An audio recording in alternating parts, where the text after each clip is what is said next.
c'est un des coins de Toulouse qui a le moins changé. Les maisons, avec leurs façades et leurs magasins, n'ont guère été modifiés. Cette statue, elle existait déjà, monsieur, il y a 50 ans, bien sûr. Et elle existait déjà il y a 50 ans. Elle date d'à peu près 3/4 de siècle. Elle a été levée au début du 19e siècle, à la suite du legs sage. C'est une œuvre du sculpteur Laporte Blaircy et elle est très agréable à voir par son style Belle Époque. C'est à la gloire de la poésie. C'est à la gloire de la poésie et plus particulièrement de la poésie occitane. Et c'est Clément Cisor, si l'on veut, qui l'incarne, mais c'est aussi énigmatique de savoir ce que représente la statue que la vie de Clément Cisor elle-même. Place Jeanne d'Arc, aujourd'hui, il y a 50 ans, place Matabio. Et c'était bien une place qui avait un aspect encore un peu campagnard. Là où nous voyons aujourd'hui, par exemple, des hôtels, des restaurants, il y avait déjà hôtels et restaurants, mais l'un logeait les voyageurs à cheval, c'est l'hôtel du Clocher de Rodez, et l'autre logeait les voyageurs à pied. L'enseigne était encore visible il y a une dizaine d'années, où il y avait écrit « On loge à », et puis était peint un magnifique pied.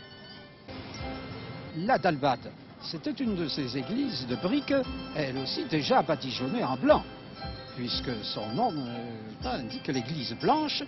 C'est Notre-Dame de la Dalbade qui s'opposait ainsi à Notre-Dame de la Dorade, qui était l'église couverte de mosaïques d'or. Pourquoi n'a-t-on pas mieux veillé sur elle? Eh bien, on n'a pas veillé sur elle par négligence, comme cela arrive souvent, puisque aussi bien le sacristain avait alerté le curé de la Dalbade des incidents qui se produisaient dans le clocher. Des briques tombaient, il semble que des fissures s'élargissaient. Et on eut beaucoup de difficultés à faire venir les autorités officielles, les architectes en particulier, et ceux-ci ne virent cependant aucun signe alarmant.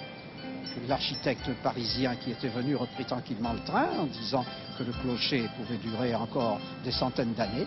Et lorsqu'il arriva à Paris sur le quai de la gare, eh bien, il put lire les dernières éditions parues qui annonçaient la chute du clocher qu'il avait inspecté la veille. Il paraît qu'on s'amusait beaucoup à Toulouse il y a 50 ans, c'est vrai? Eh bien, on s'amusait, ça c'est tout à fait exact. Et en particulier dans ce carrefour des Américains, place Wilson, où il y avait des grands cafés qui subsistent encore en partie, mais qui étaient célèbres surtout par leurs orchestres, car les Toulousains étaient amateurs de musique. C'était le Toulouse de ma jeunesse, et franchement, bien sûr, Toulouse était plus humain, était plus agréable à vivre. On savait peut-être mieux vivre